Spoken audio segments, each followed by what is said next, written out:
আজ আমরা শুনব সত্যজিৎ রায়ের লেখা মিস্টার শাসমলের শেষ রাত্রি।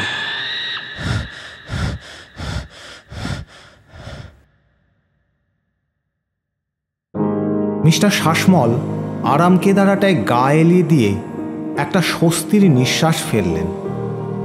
মোক্ষম জায়গা বেছেছেন তিনি উত্তর বিহারের এই ফরেস্ট বাংলো। এর চেয়ে নিরিবিলি নিরাপদ নিরুপদ্রব জায়গা আর হয় না। ঘরটিও দিব্যি, সাহেবী আমলের মজবুত সুদৃশ্য টেবিল চেয়ার সাজানো, প্রশস্ত খাটে বালিশ বিছানা তকতকে পরিষ্কার। ঘরের সঙ্গে লাগোয়া বাথরুমটিও বেশ বড়। পশ্চিমের জানালাটা দিয়ে ফুরফুরে বাতাস আসছে, আর সেই সঙ্গে আসছে ঝিঁঝির একটানা শব্দ। বিজলি না থাকলেও কোনো ক্ষতি নেই। কলকাতার লোডশেডিংয়ে কেরোসিনের আলোয় পড়ার অভ্যেস হয়ে গেছে। বাংলোর আলোতে সাদা কাঁচের শেড থাকার ফলে তার কলকাতার আলোর চেয়ে বেশি বলেই মনে হচ্ছে। সঙ্গে বই আছে, গোয়েন্দা উপন্যাস, মিস্টার শাসমলের প্রিয় পাঠ্য। এক চৌকিদার ছাড়া বাংলোয় অন্য কোনো বাসিন্দা নেই, অর্থাৎ আর কারোর মুখ দেখতে হবে, কারোর সঙ্গে কথা বলতেও হবে না। চমৎকার।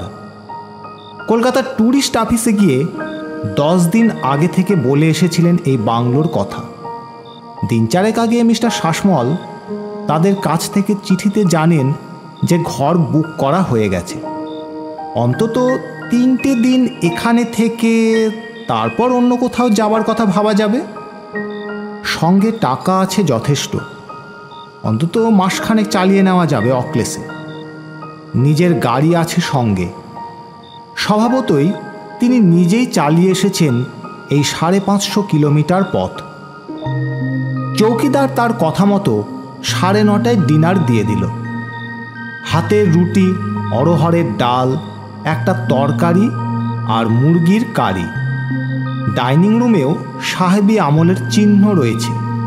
টেবিল, চেয়ার, চিনেমাটির পাত্র, বাহারের সাইনবোর্ড, সবই সেই কালের। এখানে মশা আছে কি? খেতে খেতে প্রশ্ন করলেন মিস্টার শাসমল। কলকাতায় যে অঞ্চলে তার ফ্ল্যাট, সেখানে মশা নেই। আজ বছর 10 হলো মশারির অভ্যেসটাও চলে গেছে। ওটা ব্যবহার না করতে পারলে আরও নিশ্চিন্ত হওয়া যায়। চৌকিদার জানালো যে শীতকালে মশা হয়, তবে এই সময়টা অর্থাৎ এপ্রিলে মশারির দরকার না হওয়ারই কথা। অবশ্য স্টকে আছে মশারি, সাহেবের দরকার হলে খাটিয়ে দেবে। চৌকিদার আরও বলল যে রাত্রে দরজা বন্ধ করে শোয়াই ভালো। চারিদিকে জঙ্গল, অন্তত আর কিছু না হোক শেয়াল টেয়াল ঢুকে পড়তে পারে। মিস্টার শাসমল অবশ্য নিজেই ঠিক করেছিলেন যে দরজা বন্ধ রাখবেন। খাওয়ার পর ডাইনিং রুম থেকে বারান্দায় বেরিয়ে এসে হাতের টর্চটা জ্বালিয়ে জঙ্গলের দিকে ফেললেন মিস্টার শাসমল। শাল গাছের গুড়ির ওপর পড়ল আলো। তারপর আলোটা এদিক ওদিক ঘুরিয়ে দেখলেন। তিনি কোনো জন্তু জানোয়ার আছে কি না সেটা দেখার জন্যই বারে বারে আলোটা এদিক ওদিক ঘোরালেন। চোখে কিন্তু তার কিছুই পড়ল না। নিস্তব্ধ বন ঝিঁঝি ডেকে চলেছে অবিরাম। বাংলোয় ভুটটুত আছে নাকি? হালকাভাবে প্রশ্ন করলেন মিস্টার শাসমল। চৌকিদার খাবার সরঞ্জাম তুলে নিয়ে তার ঘরের দিকে যাচ্ছিল। সে খালি একটু হেসে জানিয়ে দিল যে সে এখানে 35 বছর আছে। বহু লোক এই বাংলোয় থেকে গেছে, কিন্তু কোনোদিন ভূত দেখেনি। কথাটা শুনে মিস্টার শাসমল আরও খানিকটা হালকা বোধ করলেন।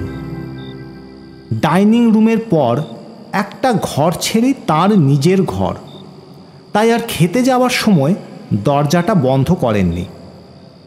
ঘরে ঢুকে বুঝলেন বন্ধ রাখলেই ভালো ছিল। এই ফাঁকে কখন জানি একটা কুকুর ঢুকে পড়েছে। নেড়ি কুকুর, সাদার ওপর বাদামি ছোপ, রুন, হাড় বার করা চেহারা। এই ভাগ ভাগ, নিকালে আসে।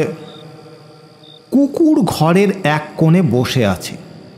ধমকে কোনো কাজ হলো না, যেন এই ঘরে রাত কাটাবে এমন একটা ভাব নিয়ে বসে রইল। এই এই কুত্তা, এই ভাগ ভাগ। এবারে কুকুরটা মিস্টার শাসমলের দিকে দাঁত খিচিয়ে দিল। মিস্টার শাসমল দুপা পিছিয়ে এলেন। ছেলেবেলায় যখন বেক বাগানে থাকতেন, তখন একজন প্রতিবেশীর ছেলেকে পাগলা কুকুরে কামড়ায়, ফলে ছেলেটির হয় জলাতঙ্ক। মিস্টার শাসমলের স্মৃতিতে সেটা একটা বিভীষিকার আকার ধারণ করে আছে। দাঁত খিচনো কুকুরের দিকে এগোনোর হিম্মত তার নেই। আর দৃষ্টি কুকুরের দিকে রেখে মিস্টার শাসমল ঘর থেকে বারান্দায় বেরোলেন। চৌকিদার বাবু, একবার এদিকে এসো তো। চৌকিদার গামছা দিয়ে হাত মুছতে মুছতে এগিয়ে এলো।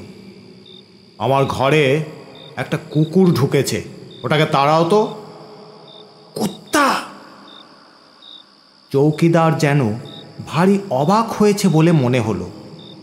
কেন, এই কুকুর নেই নাকি এই তল্লাটে? তুমি আকাশ থেকে পড়লে যে? এদিকে এসো, ঘরে এসো, দেখিয়ে দিচ্ছি। চৌকিদার মিস্টার শাসমলের দিকে একটা সন্দিগ্ধ দৃষ্টি দিয়ে তার ঘরে ঢুকল। কাহা হ্যায় কুত্তা বাবু? মিস্টার শাসমলও ঢুকলেন তার পেছন পেছন। সত্যিই তো, এই 2 মিনিটের মধ্যে কুকুর ভেগেছে। তাও নিশ্চিন্ত হবার জন্য চৌকিদার খাটের তলা এবং পাশের বাথরুমটা দেখে নিল। নেহি বাবু, কুত্তা নেহি হ্যায়। ছিল, মনে হয় চলে গেছে। মিস্টার শাসমলের নিজেকে একটু বোকা বোকা লাগছিল। চৌকিদারকে ফেরত পাঠিয়ে দিয়ে তিনি আবার আরাম কেদারাটায় বসলেন। প্রায় শেষ হয়ে যাওয়া সিগারেটটা ক্যারমের খুঁটি মারার মতো করে জানলা দিয়ে ফেলে দিয়ে 2 হাত মাথার উপর তুলে আর ভাঙতে গিয়ে দেখেন কুকুর যায়নি, অথবা এরই মধ্যে কুকুর আবার ফিরে এসেছে এবং সেইভাবেই ঘরের কোণে দাঁড়িয়ে আছে। জ্বালাতনের এক শেষ। রাত্রিরে তার নতুন চটিটার দফা রফা করবে। ফেলে রাখা চটির ওপর কুকুরের লোভের কথা মিস্টার শাসমল জানেন। মেঝে থেকে বাটার চটিটা তুলে নিয়ে টেবিলের ওপর রেখে দিলেন তিনি। ঘরের একজন বাসিন্দা বাড়ল। এখন থাকুক, ঘুমানোর আগে আরেকটা চেষ্টা দেবেন বেটাকে বিদায় করার। মিস্টার শাসমল হাত বাড়িয়ে টেবিলে রাখা এয়ারলাইন্স ব্যাগটা থেকে গোয়েন্দা উপন্যাসটা বার করলেন। ভাঁজ করা পাতায় আঙুল ঢুকিয়ে যেই খুলতে যাবেন, অমনি তার চোখ গেল কুকুরের কোণের বিপরীত কোণে। সেখানে কখন যে একটা প্রাণী এসে আস্তানা গেড়েছে সেটা শাসমল আদৌ টের পাননি। একটা বেড়াল, বাঘের মতো ডোরা কাটা বেড়াল, ঘোলাটে চোখ তাঁরই দিকে রেখে কুণ্ডলি পাকিয়ে বসে আছে। এরকম বেড়াল কোথায় দেখেছেন মিস্টার শাসমল? হ্যাঁ, মনে পড়েছে। তার বাড়ির পাশেই মুখুজ্জেদের 7টা বেড়ালের একটা ছিল ঠিক এই রকম দেখতে। একদিন রাত্রে ঘটনাটা মনে পড়ে গেল মিস্টার শাসমলের। মাস 6 আগে একদিন রাত্রে বেড়ালের কান্নায় ঘুম ভেঙে গিয়েছিল তার। তখন মেজাজটা ভালো যাচ্ছিল না খুব একটা। তার অংশীদার অধীরের সঙ্গে তার আগের দিনই প্রচণ্ড বচসা হয়েছে, প্রায় হাতাহাতি। অধীর শাসিয়েছে পুলিশের কাছে তার কারচুপি ফাঁস করে দেবে। সেই অবস্থায় ঘুম এমনিতেই ভালো হচ্ছিল না, তার উপর এই বেড়ালের কাঁদুনি। আরও আধ ঘন্টা এই কান্না শুনে আর থাকতে না পেরে একটা ভারী কাঁচের পেপারওয়ার তুলে নিয়ে কান্নার উৎস লক্ষ্য করে মিস্টার শাসমল সজোরে নিক্ষেপ করেন। তৎক্ষণাৎ কান্না থেমে যায়। পরদিন সকালে মুখুজ্জেদের বাড়িতে হুলস্থুল কাণ্ড। তাদের সাধের হুলোকে মাঝরাত্রিরে কে যেন নৃশংসভাবে খুন করেছে। মিস্টার শাসমলের খুব মজা লেগেছিল কথাটা শুনে। বেড়াল খুন, সেরকম দেখতে গেলে তো মানুষ হামেশাই খুন করছে। মনে পড়ল একবার বহুদিন আগের ঘটনা। তিনি তখন কলেজে পড়েন, হোস্টেলে থাকেন। ঘরের দেয়ালে পিঁপড়ের লম্বা লাইন দেখে একটা খবরের কাগজের টুকরোয় দেশলাই ধরিয়ে সেই লাইনের এ মাথা থেকে ও মাথা জ্বলন্ত কাগজটা একবার বুলিয়ে দিতেই সবকটা পিঁপড়ে একসঙ্গে মোড়ে কুঁকড়ে দেয়াল থেকে ঝরে পড়ছিল মেঝেতে। পিঁপড়ে খুন। মিস্টার শাসমল রিস্ট ওয়াচের দিকে চেয়ে দেখলেন 10টা বেজে 10। মাসখানেক থেকে মাথায় একটা দপদপানি অনুভব করছিলেন তিনি। সেটা এখন আর নেই। আর মাথা গরম ভাবটা, যেটার জন্য তাকে দিনে 3 বার স্নান করতে হতো, সেটাও আর বোধ করছেন না তিনি। তিনি বইটা খুলে মুখের সামনে ধরলেন। 2 লাইন পড়ে আবার চোখ গেল ওই বেড়ালটার দিকে। সেটা এরকমভাবেই চেয়ে রয়েছে কেন তার দিকে? না, একা থাকার বাসনা তাকে ত্যাগ করতে হলো। অবশ্য মানুষ তো তিনি একাই, সেটাই ভরসা। রাত্রে এই 2 প্রাণী যদি উৎপাত না করে, তাহলে ঘুম না হবার কোনো কারণ নেই। ঘুমটা খুবই দরকার। গত কয়েকটা দিন স্বাভাবিক কারণেই তার ভালো ঘুম হয়নি। ঘুমের বড়ি খাওয়ার আধুনিক বাতিকটা তার নেই। মিস্টার শাসমল টেবিল থেকে ল্যাম্পটা তুলে বিছানার পাশে ছোট্ট টেবিলটায় রাখলেন। তারপর গায়ের জামা খুলে আলনায় টাঙিয়ে ফ্লাস্ক থেকে 1 গ্লাস জল ঢেলে খেয়ে হাতে বই নিয়ে বিছানায় শুয়ে পড়লেন। পায়ের দিকে কুকুর, সেটা বসা অবস্থা থেকে উঠে দাঁড়িয়েছে, দৃষ্টি মিস্টার শাসমলের দিকে। কুকুর খুন! মিস্টার শাসমলের বুকের ভেতর ধড়াস করে উঠল। হ্যাঁ, তা একরকম খুন বই কি। ঘটনাটা মনে পড়ে গেছে। বোধহয় 73 সাল। গাড়িটা তখন সবে কিনেছেন তিনি। চালক হিসাবে তিনি পোক্ত নন। কলকাতার ভিড়ে স্পিড তোলা সম্ভব নয়। তাই হয়তো শহর থেকে বেরোলেই মিস্টার শাসমলের স্পিডোমিটারের কাঁটা তত্তরিয়ে উঠে যায় ওপরের দিকে। 70 মাইল স্পিড না ওঠা পর্যন্ত তার মন অতৃপ্ত থেকে যায়। সেই অবস্থায় একবার ন্যাশনাল হাইওয়ে দিয়ে কোলাঘাট যাবার পথে একটা নেড়ি কুকুর তার গাড়ির তলায় পড়ে। সাদার ওপর বাদামি ছোপ। মিস্টার শাসমল তা সত্ত্বেও গাড়ির স্পিড কমাননি। যে কুকুর খেতে পায় না, যার পাঁজরার হাড় গোনা যায়, তার আবার বেঁচে থেকে লাভ কি? এমন একটা ধারণা মনে এনে অপরাধবোধ লাঘব করতে চেষ্টা করেছিলেন, এটাও তার মনে আছে। কিন্তু এই স্মৃতি তার মনের নিরুদ্বেগ ভাবটাকে একেবারে তছনছ করে দিল। জীবনে যত প্রাণী তিনি হত্যা করেছেন, তার সবগুলোই কি আজ এই ঘরে এসে হাজির হবে নাকি? সেই প্রথম পাওয়া এয়ার গান দিয়ে মারা কুচকুচে কালো নাম না জানা পাখি, আর সেবার সেই ঝাড়গ্রামে মামার বাড়িতে থান ইট দিয়ে, হ্যাঁ সেটাও এসেছে। জানলার দিকে চোখ যেতে মিস্টার শাসমল সাপটাকে দেখতে পেলেন। 1.5 হাত লম্বা একটা গোখরো। তার মসৃণ দেহটা জানলা দিয়ে ঢুকে দেয়ালের সংলগ্ন টেবিলটার ওপর উঠেছে। এপ্রিল মাসে সাপ বেরোয় না, কিন্তু সাপ বেরিয়েছে। সাপের 3 ভাগের 2 ভাগ রয়ে গেল টেবিলের ওপর, বাকি 1 ভাগ টেবিল ছেড়ে উঁচিয়ে উঠল ফনা তোলার ভঙ্গিতে। ল্যাম্পের আলোয় জল জল করছে তার নির্মম নিষ্পলক 2টি চোখ। ঝাড়গ্রামে তার মামা বাড়িতে ঠিক এমনই একটা গোখরোর মাথা থেতলে দিয়েছিলেন তিনি থান ইট মেরে। সেটা ছিল নাকি বাস্তু সাপ, কারোর কোনো অনিষ্ট করেনি কোনোদিন। মিস্টার শাসমল অনুভব করলেন তার গলা একদম শুকিয়ে গেছে।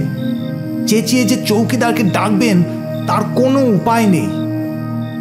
বাইরে ঝিঁঝির ডাক থেমে গিয়ে চারিদিকে এক অপার্থিব নিস্তব্ধতা।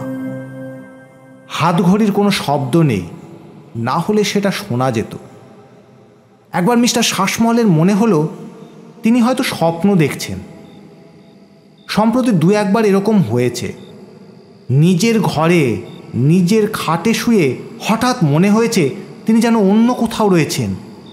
ঘরে অচেনা লোকজন চলাফেরা করছে, অস্ফুট স্বরে কথা বলছে, কিন্তু সেটা কয়েক মুহূর্তের জন্য। ঘুমিয়ে পড়ার ঠিক আগের মুহূর্তে বোধহয় এরকমটাই হয়। হয়তো এও একরকম স্বপ্ন, যদিও পুরোপুরি স্বপ্ন নয়। আজ অবশ্য স্বপ্ন দেখছেন না তিনি। নিজের গায়ে চিমটি কেটে বুঝেছেন তিনি জেগেই আছেন। যা ঘটেছে তা সত্যি তার চোখের সামনে ঘটেছে এবং তাকে দেখানোর জন্যই ঘটছে। আরও ঘণ্টাখানেক এইভাবে শুয়ে রইলেন মিস্টার শাসমল। ইতিমধ্যে মশা ঢুকেছে ঘরে। কামড় তিনি অনুভব করেননি এখনো, কিন্তু তারা যে আশেপাশে ঘোরাফেরা করছে সেটা চোখে দেখে এবং কানে শুনে বুঝেছেন। কত মশা মেরেছেন তিনি জীবনে তার কি হিসেব আছে? শেষ পর্যন্ত প্রাণীদের দিক থেকে উৎপাতের কোনো ইঙ্গিত না পেয়ে তিনি খানিকটা নিশ্চিন্ত বোধ করলেন। এবার ঘুমানোর চেষ্টা দিলে কেমন হয়? ল্যাম্পটা কমানোর জন্য হাত বাড়াতেই বাইরে থেকে একটা শব্দ এলো। বাংলোর গেট থেকে বারান্দার সিঁড়ি পর্যন্ত পথটা নুড়ি দিয়ে ঢাকা। সেই পথ দিয়ে কেউ হেঁটে আসছে। এটুকু বোঝা গেল চতুষ্পদ নয়, দ্বিপদ। এবারে তিনি বুঝলেন তার সর্বাঙ্গ ঘামে ভিজে আসছে, আর তার হৃদস্পন্দনের শব্দ তিনি নিজের কানে শুনতে পাচ্ছেন। বেড়াল কুকুরের দৃষ্টি এখনো তার দিকে। মশা গান গেয়ে চলেছে তার কানের পাশে। গোখরোর ফনা এখনো তোলা। কোনো অদৃশ্যে সাপুরের অশ্রুত বাঁশির তালে তালে যেন সেই ফনা দুলছে। পায়ের শব্দ এবার বারান্দায়, ঠিক যেন এগিয়ে আসছে। ফুরুত করে একটা কুচকুচে কালো পাখি জানলা দিয়ে ঢুকে টেবিলে বসলো। এই সেই পাখি, তার এয়ার গানের গুলি খেয়ে যেটা পাঁচিল থেকে টুপ করে পড়েছিল ওই পাশের বাড়ির বাগানে। পায়ের শব্দ তার ঘরের দরজার বাইরে থামল। মিস্টার শাসমল জানেন কে এসেছে। অধীর চক্রবর্তী, তার পার্টনার। এককালে বন্ধু ছিল, কিন্তু সম্প্রতি পরস্পরে প্রায় কথা বন্ধ হয়ে গিয়েছিল। মিস্টার শাসমলের ব্যবসায়িক কারচুপি অধীরের পছন্দ হয়নি। তাকে শাসিয়েছিল পুলিশে ধরিয়ে দেবে বলে। মিস্টার শাসমল উল্টে বলেছিলেন, ব্যবসার ক্ষেত্রে সিধে রাস্তাটা হলো মূর্খের রাস্তা। অধীর সেটা মানেনি। এটা আগে জানা থাকলে কখনোই তাকে অংশীদার করতেন না মিস্টার শাসমল। তিনি বুঝেছিলেন অধীর তার পরম শত্রু, আর শত্রুর শেষ রাখতে নেই। শেষ রাখেননি মিস্টার শাসমল। গতকাল রাত্রে অধীরেরই বৈঠকখানায় দুজনে মুখোমুখি বসেছিলেন। মিস্টার শাসমলের পকেটে রিভলভার। খুনের অভিপ্রায় নিয়েই এসেছেন তিনি। মাত্র 4 হাত দূরে বসে অধীর। অধীরের গলা যখন ভর্ৎসনার সপ্তমে চড়েছে, তখন রিভলভার বার করে গুলি চালান মিস্টার শাসমল। তার হাতে আগ্নেয়াস্ত্র দেখে এককালের বন্ধু অধীর চক্রবর্তীর মুখের অবস্থা যে কি হয়েছিল সেটা ভাবতে হাসি এলো মিস্টার শাসমলের। খুনটা করার 10 মিনিটের মধ্যে তিনি গাড়িতে বেরিয়ে পড়েন। রাতটা বর্ধমান স্টেশনের ওয়েটিং রুমে কাটিয়ে আজ সকালে এই 10 দিন আগে রিজার্ভ করা বাংলোর উদ্দেশ্যে রওনা দেন। দরজায় আঘাত পড়ল। 1 বার, 2 বার, 3 বার। মিস্টার শাসমল চেয়ে আছেন দরজার দিকে।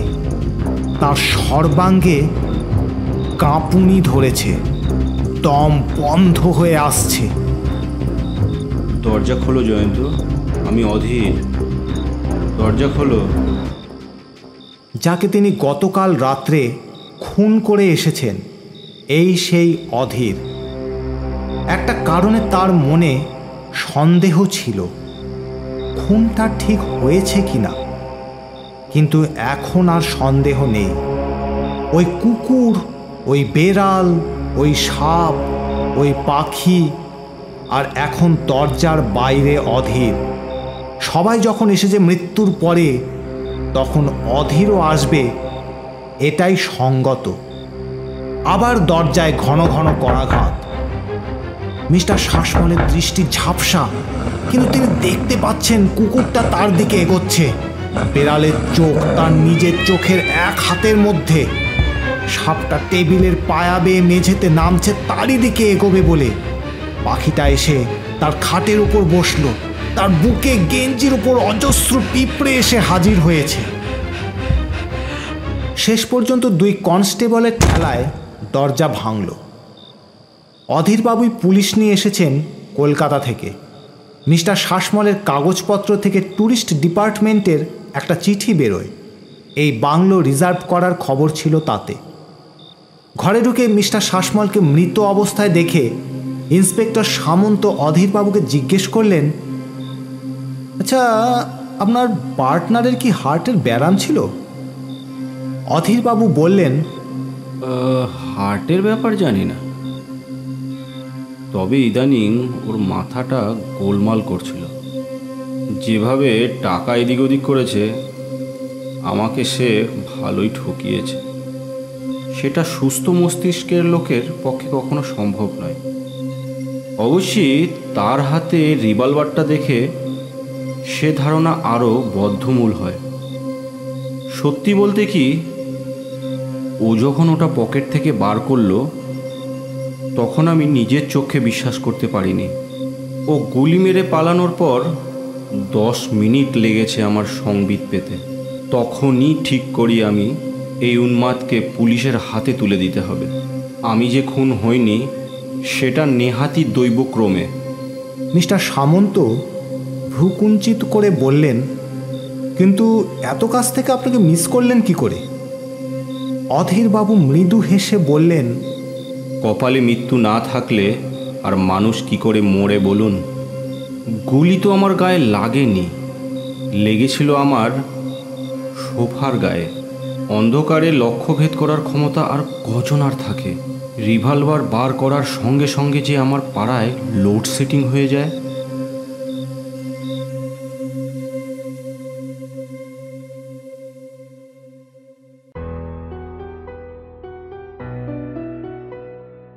আজকের মতন জাদুঘরের গল্প এই পর্যন্তই। আবার দেখা হবে নেক্সট শুক্রবার নতুন একটি রোমাঞ্চকর গল্পের সাথে। গল্প নিজেও শুনুন এবং বন্ধুদেরকেও শুনতে সাহায্য করুন। দয়া করে চ্যানেলটিকে সাবস্ক্রাইব করুন এবং বেল আইকনটিকে প্রেস করতে ভুলবেন না। ভালো থাকবেন, শুভরাত্রি।